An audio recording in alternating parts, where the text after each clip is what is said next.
Hey everybody, welcome back to Doc G's Reloading. I just wanted to show today the mini bullet feeder, this manual bullet feeder from Double Alpha Academy, and the die that goes along with it. So I'm using it to load 223 Remington. And what happened was here, I had a powder check die, the magnetic one from Double Alpha Academy. I know if you guys have watched my channel, you know that I use that powder check there when I'm doing the handgun stuff. I have my 40 cal and my 9 heads up there, and those have magnetic powder check dies right in the station, so that as I'm rolling through, I put my own bullets on. I have them in my tray here, and I drop the bullets on myself. That way I'm checking the powder. Those are competition rounds, and I don't ever want a squib round, just in case. But what I found out was, even when you change the setup on the Double Alpha Academy magnetic one, and I talked to Saul by email about it, and he said, yeah, it's because of the way the powder goes in, if it's off at all, it just beeps every single time. So the powder check die here was not working at all. It's just every time I pulled the lever, it was beeping. So I said, you know what, I'm going to pull it off, and I'm just going to go with a bullet feeder. I didn't want to spend the $600+ on the automatic one, so I figured, I'm going to try this one. So I got the die, I got a 6-tube feeder, and then I got 2 extra 6-tube feeders there, and each tube holds 25, so you end up with 150 rounds per cassette of those. All right, now the only thing is, I have this micrometer Reading seating die here set up, so this thing kind of bumps against it. You can't see it. You have to kind of look through here at the back right there. You can kind of see in between right there. You can see in between that back tube. That's the one that's feeding. So you just got to kind of keep an eye on it. And when it gets down low and you see them disappear from the bottom here, I usually do another 1 or 2. And then you just got to grab onto the bottom here, rotate the cassette to the next tube, and then the next tube will drop down with bullets. So you keep going. Or if you're going along and you're not paying attention, all of a sudden you're going to see there's no bullet there, and then just grab a bullet, stick it on, and then switch your cassette over. The first cassette that you'd use, there's a little hole right here. The first cassette has a little cotter pin in it. This little cotter pin here goes in there. So you can see up here, like I just set my cotter pin there, and then you can see here, so this has the cotter pin in it, and then that's the first hole that you're going to feed through. So you can kind of see the hole there, and you can see that's where it goes on the die. So it just sets on top.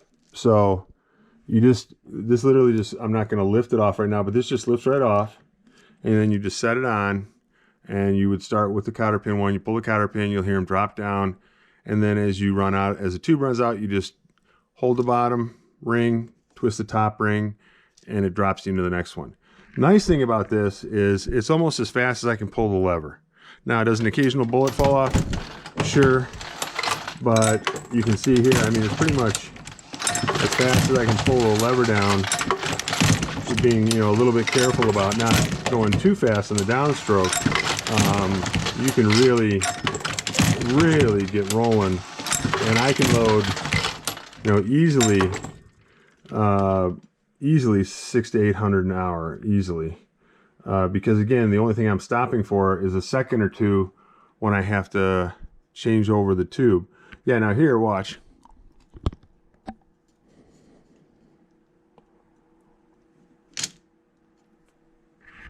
And there you go. It just dropped down. You could hear it click as I turned them, and that drops the next tube down. So that's my last tube. That's full. You can see there, and I can see kind of through here. I mean, I kind of keep an eye on through here, and there's 2 little ball bearings in there, and it's really super easy to install. You just screw this down until in the up position it drops a bullet, and then you just lock it down here. You don't have to tighten this very tight. Just finger tight pretty much is all you need for this lock ring. And then there's 3 little ball bearings in there that as it comes up and pushes up, those ball bearings push out of the way, the bullet drops down, and off you go. So you can kind of see here, watch, you'll see the die come up. See how the die comes up? and that's dropping the bullet in. And then as you come down, you see right there, it comes down, and then that feeds your bullet on. And then as long as you're not slamming forward on this 750, you know, and it's got that special spring and everything here that it makes it better than the 650, so you're not slamming down and the bullet doesn't jump off. You know, as long as you're taking your time and not really ramming through them as fast as you can go, you'll be fine. I think out of several hundred rounds loaded, I had one drop off, and I just, you know, grabbed it, put another one on. But it is convenient, very convenient. So the only thing you have to slow down for at all, and you know, even if this bullet's not on there perfectly, it doesn't matter. The seating guy takes care of it on the way up. You know, it doesn't have to be perfectly vertical. And then I know I'm getting powder in, because, you know, when is powder never going to feed? I mean, you know, I keep an eye on it, the reservoir, make sure that I've got enough in it.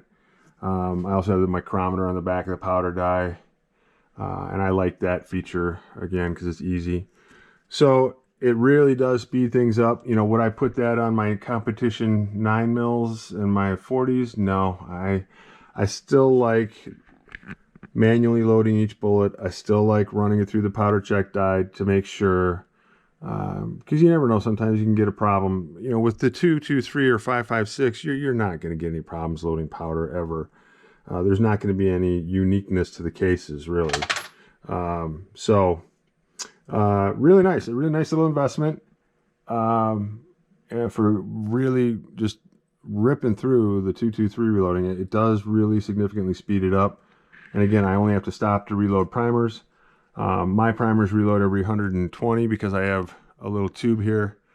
A yellow tip tube there has 15 extra. I actually put 17 in there. So I put, you know, the 100, and I put 103 plus that, gives me 120. Fills it all the way to the top. And then I get 20 extra rounds per, you know, per primer tube. So I just have to stop and pop those in, and I have to twist this, but it takes you a second to twist this, and then you're off and running again. And really, I mean, you're just blasting through, like I said, you know, blasting through 223. So there you go, the mini manual bullet feeder from Double Alpha Academy, and using it for 223 Remington. Thanks again for watching Doc G's Reloading.